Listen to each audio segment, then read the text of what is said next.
What's up, everybody? Jack Farr here on behalf of Box to Box Football. I'm here with James, and we're into kind of the down part of the year, right? Nations League kind of happening. Players aren't really feeling it. You've seen comments from players like Kevin De Bruyne. It's been a long old season, and now they've got these friendlies, which they're trying to turn into like a proper competitive tournament. A lot of the players aren't really buying it, but it does take us on to a more fun part of the year for me personally, which is transfers. And I'm sure you've seen the title of the video. I'm sure you've read the description. While you're down there as well, if you're not subscribed, do us a favor and hit the subscribe button. Definitely do subscribe. Secondly, shout out to Chloe and Sabina. You know, she's exactly. We got to make sure that goes in there too. But look, we're looking at Spurs today, and we're trying to keep it realistic here with players that we think Spurs should be looking at to sign. Now, these aren't necessarily players. I mean, mine certainly aren't of players that they've been linked with.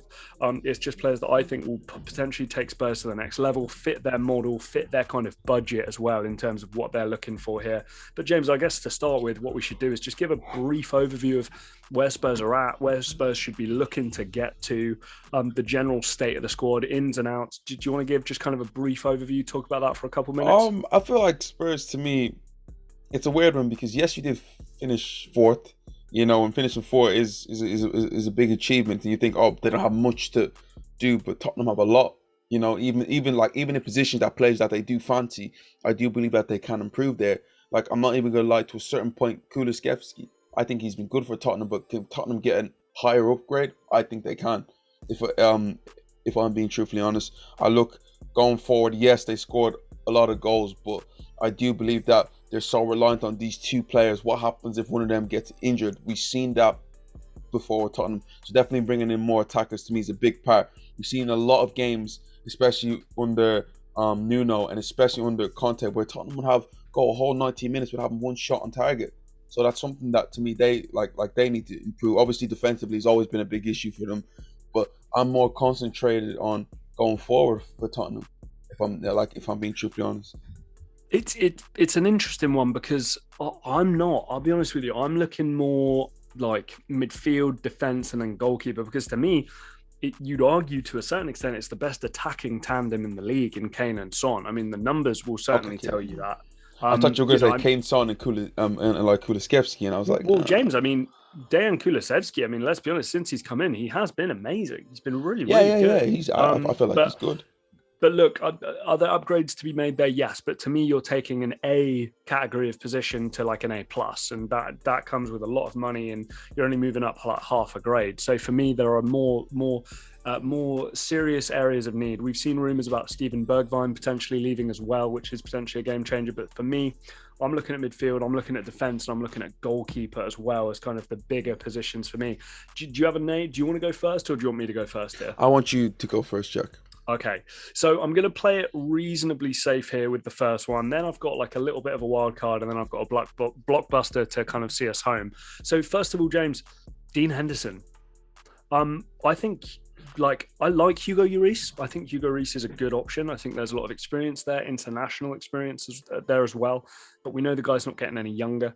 I'll be honest with you, I don't know about you, but when you're watching Spurs games, I don't have a great deal of confidence in the goalkeeper and the man between the sticks there, right? Is he solid? Yes, but I think they can improve. And especially with his age as well, I think Dean Henderson at this point of his career definitely has higher potential. It's an England international, burgeoning England international potentially. That Jordan Pickford spot, number one, is waiting to be taken by somebody if they just want to kind of grasp the nettle and go for it. De Gea is it feels like the set in stone number one there at Manchester United. So I don't think Manchester United would kind of bend him over a barrel in terms of like taking advantage of him there, right? So for me, I think that's a really good option at goalkeeper. Dean Henderson is not going to be somebody who wants to come in as a backup in another team. So he's going to want to come in as a starter straight away. So you might have to swing that with Hugo Lloris, maybe make Dean Henderson a cup keeper for a year and have Lloris as the main keeper or vice versa, and then slowly have that as kind of the heir to the throne. But I think Dean Henderson, there's an affordability there. There's 10 plus years of a really top level goalkeeper there as well. And his upside is higher than Lloris. What do you reckon? Again, I've never been a fan of Dean Henderson like that. I don't know. Maybe I don't. I've never looked into him and been crazy excited with him. But I do look at the goalkeeping position with Tottenham. I don't think it's that big of an issue, Jack. I feel like Tottenham fans are very, very critical with Hugo Lloris. But if you're looking at it based on what everyone else has and what Tottenham has, it's not to me a position you point at and be like, oh, they need to fix, they need to fix. In fact, Lloris has had a good season, Jack. And if I'm being truthfully honest, Lloris technically hasn't really ever let Tottenham down like that. Like, you don't point at him and be like, yeah, he's the reason why. Or like, to me, I think Hugo Lloris and Tottenham has always been a good standard. Yeah, there's certain parts of his game I spoke to Lurkin. He isn't a big fan of his kicking and things like that. But Lloris has to me always been solid. If I'm being honest, Jack. Who's your first pick? My first pick. Been going through my head him, and him. And I just settled this one because to me it sort of makes sense there. But I look at Antonio Conte and he's probably going to look towards a lot in the Serie A. Yeah, but I think this is a player that needs a big move, and Tottenham would be a fantastic move for him. And Jack, to me, that's James Madison. I think James Madison and Tottenham would work well. I think since, let's say, Dele Alli's lost his form and Christian Eriksen left, Tottenham have lost that creative spark, and in like to me that burden has been put onto Harry Kane now to create. So if Harry Kane doesn't create, Jack, we get a lot of games where Tottenham don't have a lot of shots on Right. target. That creative spark is a must for Tottenham. I really do believe that they need to find a number 10 or just that creative force that can relieve Harry Kane like a little bit and stop him from just being the whole effing show at times there. And I just look at James Madison. I look at what he offers, not only creatively but goals wise too.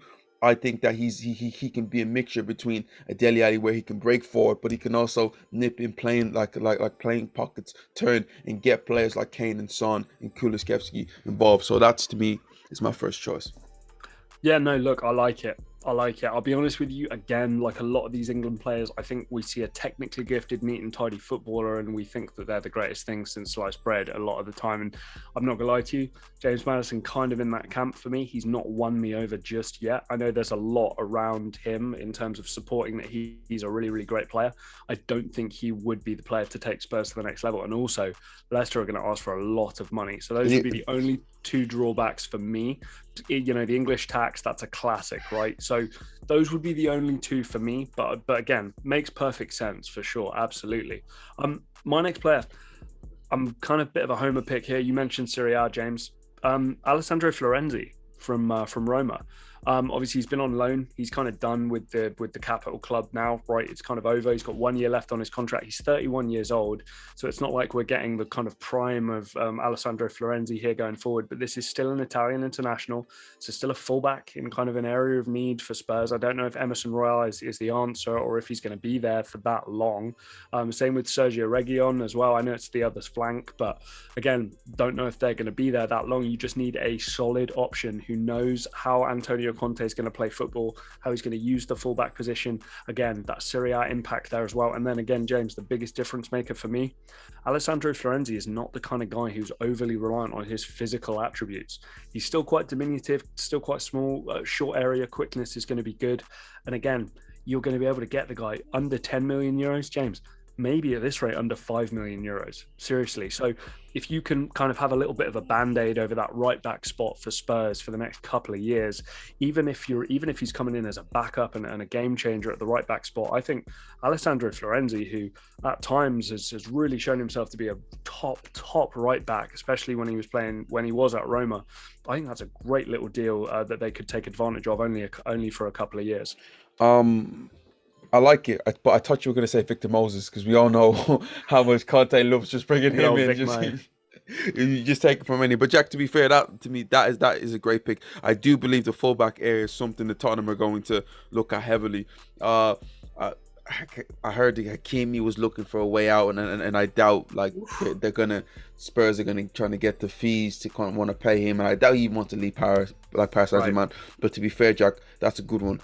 I'm going to keep it Premier League for my second pick, and that's going to be Yuri Tielemans. Again, another Leicester player, but I look at the middle for Tottenham, and I remember when we did we were picking the team Arsenal v Tottenham, and in the middle, surprisingly enough, I seen Arsenal overwhelm Tottenham, where you had Thomas Partey, you had Odegaard in there over players like, I know they're not great names like Hoiberg, Harry Winks. Bentancur was the one that you kind of point at, be like, oh, maybe he could get in there, but it wasn't one where it was a standout. I Tottenham right now, and I do believe that they're missing that bit of dynamism. And fair play to Bentancur, since he's came in, he's brought that bit of forward thinking. But Yuri Tielemans to me is a class in that.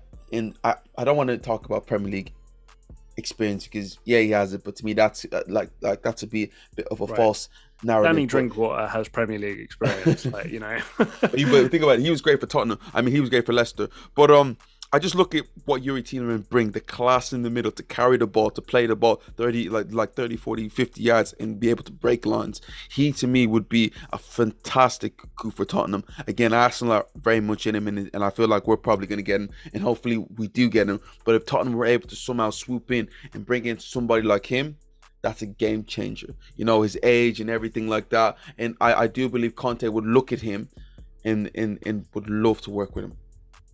Well, James, again, like, I think you're making all the right noises over there. Like, seriously, I know you said that the gap's not very big, and I do agree with you. I'm a big Højbjerg fan. I'm a big Bentancur fan. I'm a big Tielemans fan. James, one thing for me that I always find really problematic, the way players like to use Bentancur is they like to push him further forward. My opinion has always been you want him as that quarterback. You want him right at the back. Not very much defensive, requirements for him to do that, but you will need to allow him the freedom to be able to play whatever pass he wants, but from deep. Yuri Tielemans is kind of a little different. He can play that deeper role, but he can also go forward. You allow Højbjerg to be the destroyer, be neat and tidy. You allow Tielemans a bit more flexibility, a bit more freedom. Wingers coming in off the sides, allow Kane to still do his thing. I mean, that would be perfect. You're also looking at a player who wants to move on from Leicester, hence why Arsenal and Spurs are doing it. So it's not like James, this is what's mad about the English player in the Premier League right now. Yuri Tielemans is going to cost less than James Madison. Now that's a travesty because Tielemans is, I would argue, like twice the player James Madison is. So again, great pick from you. I love that pick. Seriously. Moving on my third one. Now, obviously, James, we've got to get clicks, right? That's surely got to be the whole deal. No, I'm only kidding. I do mean this very, very sincerely. Now, I mentioned a player that you'd probably have to spend about 25, 30 million on in Dean Henderson, right? Maybe even less. Who knows? Alessandro Florenzi, it's less than 10 million euros, maybe even less than 5 million euros. I'm not even kidding. Christopher Nkunku, right? RB Leipzig. This is the guy, 50 appearances, 35 goals, 19 assists. Don't know if anybody out there can do any maths out here, but that is over a goal contribution a game, whether he's putting it in the net himself or setting somebody else up. This guy is all action. This is Paris Saint-Germain's equivalent of Paul Pogba in terms of letting somebody go who they should not have let go. At least they got some money for him selling him to Leipzig, right? But they should not have let the guy go. He's worth way more now. Transfermarkt have him rated as a £72 million player. Now, do I think he would potentially cost that much? No, probably not. Probably in the 50 to 60 million pound range. That's a lot of money. That's potentially for a team like Spurs, if they don't sell anybody, that's potentially their whole budget. I mean, it really does depend, but this guy is all action. James, you touched on it earlier, and I wanted to maybe bring it up there and then because I thought it would be a nice kind of interchange, but Eriksen's not there, right? You don't have the creative sparks that were there from somebody like a Dele Alli. Christopher Nkunku, again, it's not the kind of mental, technical, creative game. It's more the all action, all about it, but with the technical side on top of that as well. The goal threat comes in, so you don't need the over-reliance on a Son or a Kane, because, James, one thing that we know with Spurs, they're very, very top-heavy. You mentioned trying to attract forward players. A Kane injury and a Son injury, and Spurs are pretty screwed, to be honest with you. So Christopher Nkunku would be great, but again, it's very expensive. But again, you've got to have a blockbuster coming in somewhere. Jack, I don't even think that's a click, but I think that would just be a great buy. My thing is that he probably has better options. I do believe if Tottenham could get their hands on a player like him, how many goals did he goal contributions was like 50 this year? So incredible. It was 54 in 50 appearances, which is mad. Incredible. Seriously. I mean, don't get me wrong, it's a nice Leipzig team, but for him to do that is well. 24 years old. Oof. And the thing about him, he's a number 10, but to me, I feel like in a Conte system, he can kind of be flexible, playing in like that half center forward, attacking midfielder. Sure. Bro, he can definitely be effective. Suits the Premier League, yeah. Okay, last one. This is a bit one that just came to me, and Tottenham fans are going to be like, what? But also, might as well say it. Just a bit of a background. Mine are always nicely kind of thought out and prepared. James is very much just like, who do I think like, what feels good in this situation? Who am I going This with here? this don't even feel good, but it makes sense. Okay, Okay, so the biggest thing for me with Tottenham is that Harry Kane, fair play to him this year, was able to stay fit, but the start of the season was a bit. There's always this question about him staying fit for a whole season. Yeah, right. and then you ask yourself, Tottenham want a second striker. How many players are going to want to come into Tottenham and play second fiddle? That doesn't happen. No, It doesn't happen. It won't that's well, happen. James. I think it's why a lot of the signings have been largely nobodies because it's like you're going to be a backup to Harry Kane, and all these guys coming in and going, yeah, no, that's cool because I am a backup to Harry Kane. You know what You you know, want is somebody to kind of push the envelope a bit. and it's hard to find that. But I feel like with the way this guy's career is right now, and back then he was incredible. He was better than Harry Kane. But right now, of course, he's getting older. And I do that a role in Tottenham could suit him, and that's Luis Suarez, Jack. I think a Luis Suarez at Tottenham, as a second striker, again, he isn't. I don't think at this stage of surely Suarez's career, he's not going to be asking, I'm going to start week in and week out. Yeah, he doesn't want to play 50 games a year. you know, come in once in a while, Ken gets injured for a few months, he can still do a job there. Right. I think that, yeah, the relationship of him in the Premier League, but what he can bring Tottenham, Jack, as old as Luis Suarez is, Jack, there's still quality in this guy. Qualities that, if you go back last season, just see some of the finishes he had, the guy still has it. And bear in mind, it's not going to be there for a long period of time, but like for a short period of time where Tottenham need a goal. Yeah, Tottenham need a bit of a spark. Him coming on for 20, 30 minutes, him starting every 4 games. I Man, think I to me like it. I'm not gonna lie, I would like be it. I a do. decent move for Tottenham. Man, I agree. I agree with you. I don't know what to say. I mean, look, Daniel Levy and the whole kind of ownership and upper management there, they're not going to want to pay him a big salary. But again, if you're Luis Suarez, like, I don't think the best teams in the world are like hammering on your door wanting you to play football right now. And to me, you're Luis Suarez as well. You take part in 20, 25 football matches this upcoming year. Some from the bench, some that you start if you're covering for somebody. Earn a decent wage. You're back in London. Chelsea fans won't be very happy, especially after biting Kolarov and Kolarov biting Ivanovic and then joining Spurs. But hey, that's kind of the way it goes. Couple honourable mentions for me. Alessio Romagnoli for Milan is out of contract. Again, Spurs have been quite heavily linked with Bastoni at Inter. So that could be potentially another hookup there. Again, it's another Italian centre-back or Italian league centre-back who Conte could hook up with and potentially kind of fill in the gaps there. I think that, it's been a little bit debatable, but Christian Romero, I believe, has come in and done a pretty decent job there at centre-back at Spurs. Davinson Sanchez has upside at times. Eric Dyer, we know what we're going to get from him, but maybe a rotation option there. Apart from that, James, I'll be honest with you, no real names like properly jumped out to me to go like boom. I don't know if you had any honourable mentions. Again, like Tottenham will probably just this summer is going to surprise you with some of the signings they make. Of course, with Antonio Conte, everything kind of changes. But when you think of the big names, Jack, I don't see big names just jumping to sign for Tottenham. You No. know, and this it's no diss. Yes, you have Champions League football, and Ivan Perisic was a great buy, but you must look at where the guy is at in his career. This isn't the Ivan Perisic of years gone by, but he's still a good player. He's still fit. He can definitely contribute for you next season. I think it's a decent buy. But those to me are going to be the style of players that you're going to buy. You're not going to buy anybody for the future. You're buying to win now. And Conte is only there for a short period of time. Also, guys, this must be said as well. Antonio Conte, that's not a fun football season, right? In terms of the nutrition, the training, the way he is as a manager as well. That is, you are there for the grind. So if you're dealing with any sensitive football players, they're probably going to turn their noses up at Antonio Conte if they're not ready for the challenge. Do you know what the maddest thing about Tottenham fans is? They talk about, oh, Conte, look what he did. He's putting the fans together. He knows how to this. He knows how to that. Listen, I listen to a lot of Chelsea players, and they said that as great as it was winning the league, that the first year with Antonio Conte was almost hell to them. They didn't like it.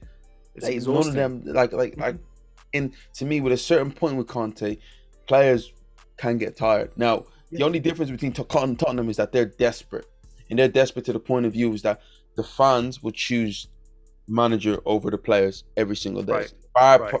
star players like Son and Harry Kane. Mourinho didn't get the benefit of the doubt when, like, to me, he should have got the benefit of the doubt. But with Antonio Conte right now, they're willing to die on a hill for him. So it's fine right now.